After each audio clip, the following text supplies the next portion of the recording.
اور chief justice Qasim Khan نیا bench تشکیل دینے جا رہے ہیں، جس کے بعد اس پر سماعت ہوگی۔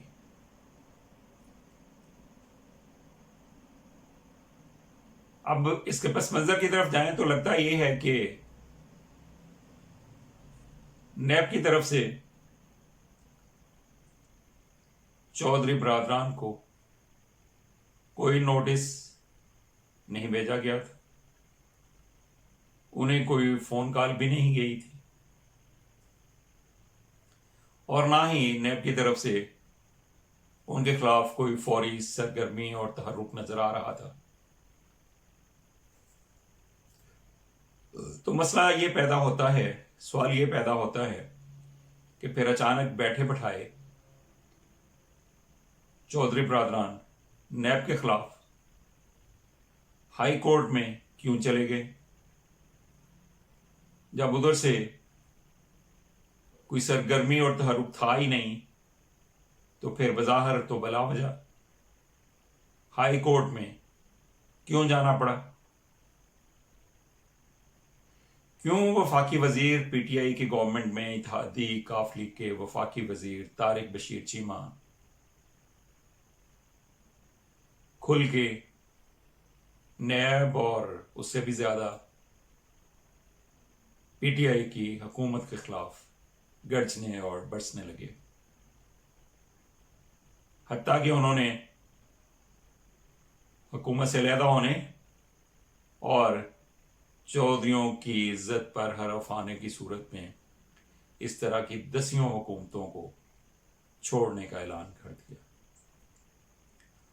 اور کامل علی آغا بھی ٹی وی سکرینوں پر بار بار جلوہ افروز ہو کر حکومت کے خلاف اور نیب کے خلاف گرجتے برستے نظر آنے لگے۔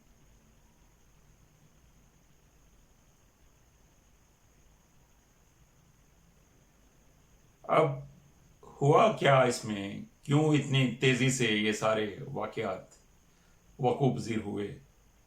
اچانک کیا ہو گیا کہ چودھریوں کو بھاگم بھاگ ہائی کورٹ کا دروازہ کھٹکھٹانا پڑا؟ تو بات کچھ اس طرح سے ہے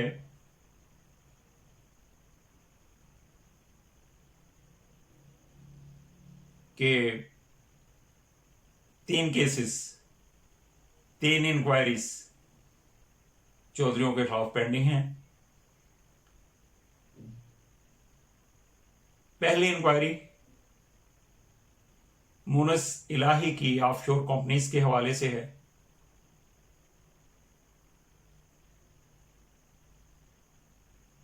جس پر سپریم کورٹ کی ججمنٹ بھی ہے جو نیب نے دبا رکھی ہے،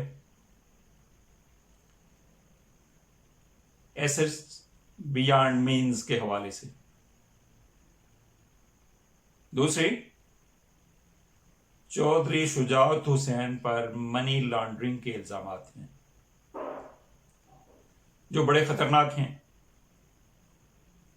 اور مستقبل میں اگر یہ انکوائری واقعی اینڈ تک پہنچتی ہے تو یہ الزامات چودھری برادران کے لیے بہت ہی خطرناک اور پریشان کن ثابت ہو سکتے ہیں، اور منی لانڈرنگ کے الزامات چودھریوں پر اس سے پہلے کبھی نہیں لگے۔ یہ الزامات پہلی دفعہ عوام کے سامنے آئے ہیں۔ اور تیسری انکوائری بطور وزیر بلدیات چودھری پرویز الہی صاحب کی طرف سے دی گئی ملازمتوں کے حوالے سے۔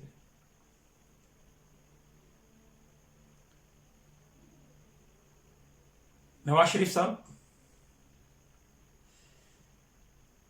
جب کوٹ لکھپت میں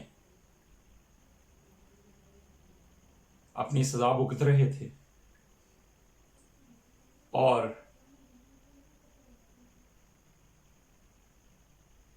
نیب کی ٹیم انکوائریز کے لیے ان کے پاس آتی جاتی رہتی تھی۔ انہی دنوں ان کے پاس ایک رپورٹ آئی، نواز شریف کی طرف سے دی گئی 90 ملازمتوں کے حوالے سے، جو قواعد و ضوابط پر پورا نہیں اترتی تھی۔ اس کی تفتیش کے لیے جب وہ کوٹ لکھپت جیل میں نواز شریف صاحب سے ملے، ان سے انکوائری کی، تفصیلات طلب کی، اور یہ پوچھا گیا کہ جب پرویز الہی صاحب آپ کے وزیر بلدیات تھے تو ملازمتیں، یہ جو زیر بحث ملازمتیں ہیں، یہ آپ نے دلوائی تھیں کہ پرویز الہی صاحب نے یہ کام کیا تھا؟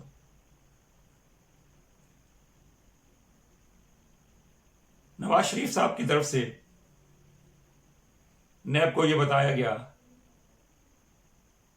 کہ اس سارے دھندے میں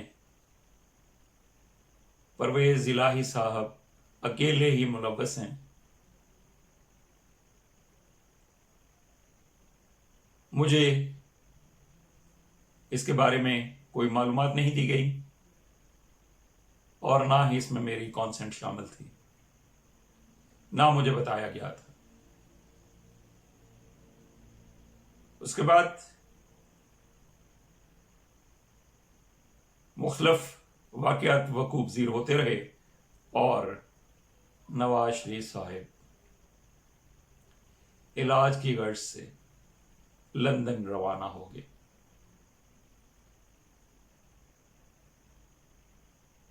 لاہور آفس کی یہی فائل جو 3 دفعہ کے سابق وزیر اعظم اور 3 دفعہ کے ہی سابق وزیر اعلیٰ نواز شریف کے انکشافات پر مبنی ہے، چودھری پرویز الہی کے خلاف وہ فائل چیئرمین نیب کے پاس بھجوا دی گئی تاکہ وہ اس پہ کوئی آرڈر کر سکیں۔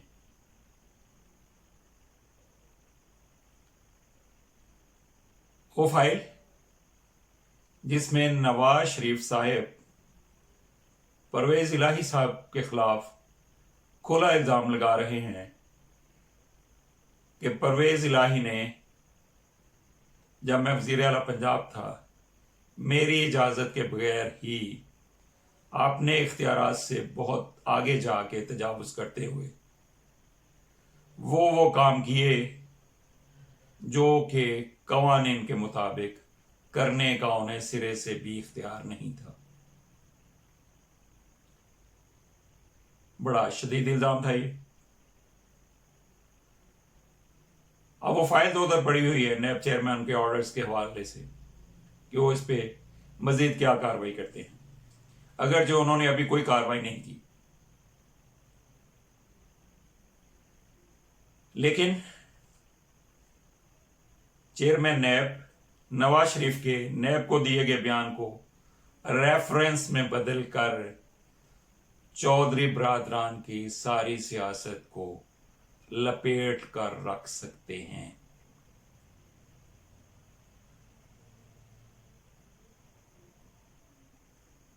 اور یہ ایک بہت خطرناک تلوار ہے جو چودھری برادران کے گرد لٹک رہی ہے۔ اگرچہ نیب اتھارٹیز نے اس کے حوالے سے کوئی کارروائی شروع نہیں کی، لیکن چودھریوں کو اپنے ذرائع سے یہ گنسن مل گئی کہ کچھ نہ کچھ ہونے والا ہے، لہذا وہ باغم باغ ہائی کورٹ میں چلے گئے نیب کے خلاف، تاکہ اس سے پہلے کہ نیب نواز شریف کے دیے گئے بیان کو